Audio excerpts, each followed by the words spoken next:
So straight into a prediction, but straight onto a massive thank you to everyone who supported me over the last 24 to 48 hours. I've had a massive boost in video growth. As you can see down here, during the Karanka time, we didn't really have a great amount of views. Bowyer hops in, gets me nearly 2,000 views. Bowyer hops in with first victory, hops in with over 1,000 views, got me nearly 50 subs. Hopefully you're all here to stay. It'd be great to see you all interacting with my videos, and thank you to you all for this. As you can see, I am logged into my other channel here, but this is my channel. Straight on to the prediction. So looking at the game, you're looking at a tough game for Blues. As we do every game now, we look at the away form of the away team and the home form of the home team, because the league table doesn't say it all. The away form of Blues is mid-table, sitting in 13th with 23 points, 5 wins, 5 defeats, 8 draws. It will be the first away game for Lee Bowyer. Once again, it is on Sky Sports. So, another big game, another Sky Sports game. The home form of Watford is incredible. They are 14 wins, 2 losses, 2 draws, sitting top of the league in that. They're obviously second in the league overall because their away form not as good as their home form, but sadly we are the away team here. Looking at the odds are seriously favouring Watford, with 2-1 odds on Watford and 6-1 odds for Birmingham to win. But we did overcome it in the last game. We overcame predictions of losses from all of the Reading fans, sour-faced Reading fans, I may add to that. And we were the less likely to win according to pretty much everyone. So straight into it, they have a 67% chance of winning, but they actually win 81% at these odds. So you're looking at a likely victory for them. They're less than 2.5 goals in the last 4 out of the 5 games against each other. So you're not looking at massive amounts of goals in this game. A 1-0, a 2-0 possibly, or a 1-1 is what the predictions are looking at. With not many cards, Watford are normally the first team to score, scoring in the last 6 out of the last 7 games, and we haven't had a clean sheet against Watford in our last 7 games. So straight into the other stats, as you can see, the team streaks for this season. They've won 4 of their last 4. They've been first to score in 7 out of their last 9. They've had a first half winner. They've won their first half in 5 out of their last 7 games, and had less than 4.5 cards in 6 out of their last 8, and we've had less than 4.5 cards in 8 of our last 10. So you're not looking at massive amounts of yellow cards in this game. Still less than 10.5 corners in 8 out of our last 8. That seems to be the stat that they quite like bringing up, as not having 11 corners a match. Don't know why that's the stat that they like, but it's the stat that SofaScore appears to like. We've been the first to concede in 5 out of our last 6, but obviously last game was the one game that started the Roo run, and without a clean sheet in our last 6. So if we could get a clean sheet, this would be huge. But we're coming into it not expecting masses. We're not expecting miracles here. Looking at their form, winning 4 of their last 5. Us winning 2 of our last 5, but losing 2 of them and drawing 1 of them in there as well. So they're unbeaten in their last 4. We're unbeaten in our last 1. Form is a little bit difficult to look at, considering the fact that, well, we've just had a new manager. It could change everything. It did in the last game. The 4-4-2 changed a lot, so will we stick with that 4-4-2? Will he change Halilovic for a Sanchez type? Is Bella going to be fit to play? Will it be Sanchez that plays instead of him and Halilovic on the other wing? We don't know these kind of things.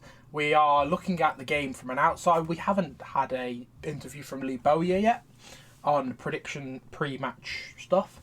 So it's a difficult one to predict. Looking at this, obviously playing head-to-head, you're looking at Watford winning 3 and Blues winning 1 of the last 4 games that we've played against each other. This season, at our place, it was a 1-0 victory to Watford. We did actually play quite well in this game, I may add. This was one of our better performances. we had pride on the pitch at this point. This was when the Karanka era wasn't actually horrific. Looking at the odds, they weren't odds on, but they were still likely to win. But we also did have a red card in this game. They went on to score straight after the red card, and it was a penalty if I remember correctly. And it was going to be Troy Deeney that scored it, really.